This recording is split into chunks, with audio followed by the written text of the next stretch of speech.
Walt Disney's brother was called Roy. This is probably a huge coincidence, but you mentioned Walt Disney being fired from a newspaper company because he wasn't creative enough. I honestly don't know what's more funnier, the fact that this is a pretty huge coincidence, or the fact that everyone's replying with, oh shit, oh shit, oh shit, oh shit. Hey guys, it's CP Games, I hope you're having a good time, it's me, Jamie. So in my last video, guys, I actually said at the end, it's open for interpretation for Don't Hug Me, I'm Scared. Some of you were okay with it, some of you said it was confusing, and some actually made your own theories, since I encouraged you at the end to make your own theory and give your own thoughts on it. And I thought in this video I might as well read out some of those theories, but I'll read them out as if, they were going to be in one of my everyday theory videos. You can have your own decision on whether you like them or not, and leave your own thoughts on them in the comments below. So anyway, hope you enjoyed this video, guys. Let's get onto it and cue the spooky music. Okay, so this first one is from Kyra Honey. Something I was thinking about these theories, and I have like a small theory based off of other theory. I think each episode represents a new decade, starting in 1955. Okay, to be clearer, the notepad is 1955 to 1965. The clock in episode 2 is 1965 to 1975. The butterfly thing is 1975 to 1985. In episode 4, the computer is 1985 to 1995. And the food items in episode 5 are 1995 to 2005. And the lamp is 2005 to 2015. I think this also kinda helps the generation/age theories, as it links with time. And also, I feel like the calendar changing shows the show ending after 2015, as it's 2016 now, just 1 year after 2015. I don't know, it's just a small theory with not much proof to it, but something I just thought of. Okay, so this next theory is from Hill Like Bees. I really agree with this theory, but the day episode 6 came out was Father's Day. Now, I will share my theory. In the beginning, Roy brainwashed them. It makes sense if you think about it. Yellow Guy is known as the child. Children these days are very easy to brainwash. Television, games, fun, and friendly objects. Red Guy, he is the teen/adult. In the beginning of the series, I believe that the Red Guy was a teen, and teenagers are going through lots of things at their age. And once the Red Guy grew up, Roy could no longer trick him. Duck is known as the elderly. Most older people these days are confused on technology and things like that, so it probably wouldn't be hard to brainwash older people either. Now for my real theory. Once Red Guy had every age group he brainwashed them, so they don't remember being kidnapped. If you look into the episodes, they never talk about the kidnapping. This is because they don't remember.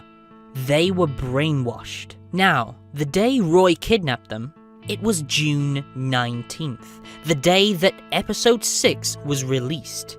Roy didn't have much of a connection with his son, so he made the perfect life he wanted with them, until Red Guy grew up.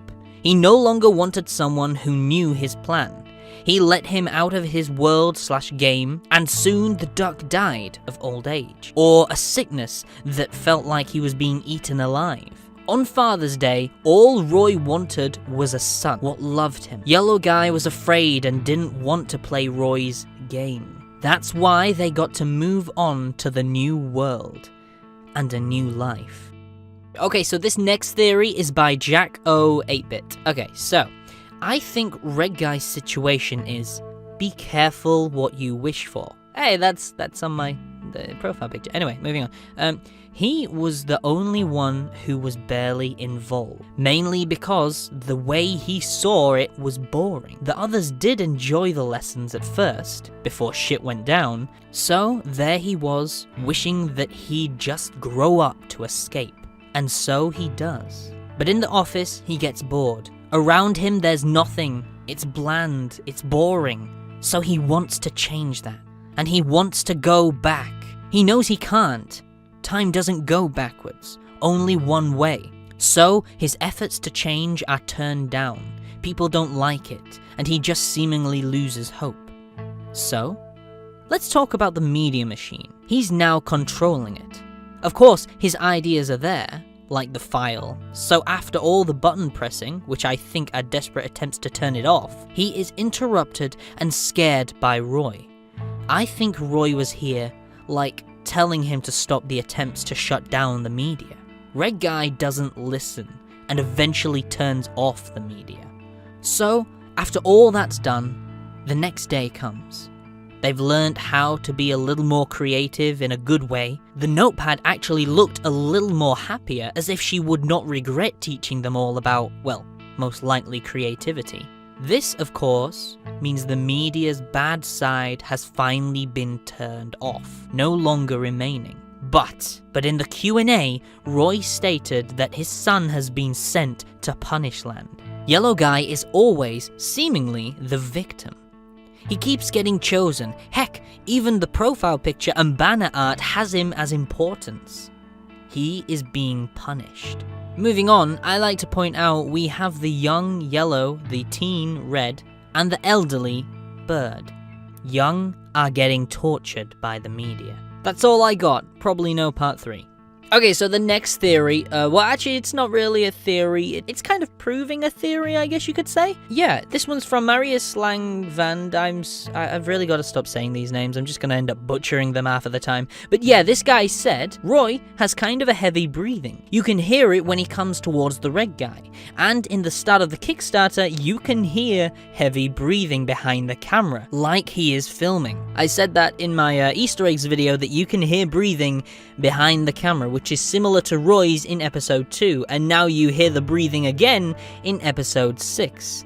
So, yeah, that's kind of proven, I guess, that Roy was somewhere behind the camera. It was quite weird. Even someone made a blog or something about it. I saw it was talking about saying that theory was correct. They said popular theory. They said this popular theory is correct. And I was like, popular? Is it popular? I mean, I know the video is popular, but I didn't think that particular theory was very popular, because a lot of people kept, denying it in the comments section. The reason for people to not believe that was because they said that wouldn't the Yellow Guy see Roy behind the camera and say, hey dad, what you doing, But I could easily answer that question with, in episode 5, when Roy's looking over the set, why doesn't Yellow Guy say hi dad, or acknowledge that he's there? So in the Kickstarter, he could have not even noticed he's there at all. We don't actually know if he's actually directly behind the camera, because all the characters don't even notice the camera, so it could be hidden along with him. Moving on, do we have any more theories? We should have some more theories, I shall. Alright, so this one is from Commenter. Okay, cool. It's all June 19th, because it's one day. Think about it. Morning. You are in a black and white tiled floor. Maybe you want an orange for breakfast. What time is lunch? Noon. You're having a delicious chicken picnic. Afternoon. I will use my computer. Sundown. Dinner time. What should we eat? Night. It's bedtime. Okay, so this next one's from Butter Samari. Roy isn't the Yellow Guy's father. He is the future Yellow Guy. Okay. I actually don't know where this theory is, but obviously people have pointed this out a lot more all of a sudden. I think there's always a possibility to it. The only problem is that he has an R on his chest, Roy does, and the Yellow Guy has a D on his chest. So, yeah, he's probably isn't. Cody Miller says, I don't think it's the last episode due to the fact that the channel banner saying new episodes coming soon. Yeah, that's just an old banner that they haven't changed. So guys, that's all I have time for now. I really hope you enjoyed. We have some new videos coming out this week and next week, and they're going to be different videos. Some are going to be theories, some are going to be comedy sketches, and I hope all of you will be around when I do this. Hope to see you next time. Stay safe, and don't pull a Picard. So guys, now the video's ended, it's shout out time, where I shout out another YouTuber, and I'm going to shout out Oceans Gaming again. I actually haven't shouted him out in a while, to be honest. Last time was probably Salad Fingers, but I want to shout him out again, and send you guys to him, because he's an awesome gaming channel.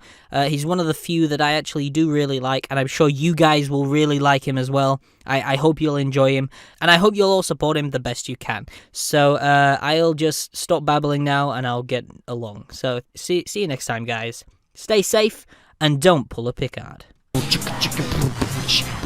Oh, girl.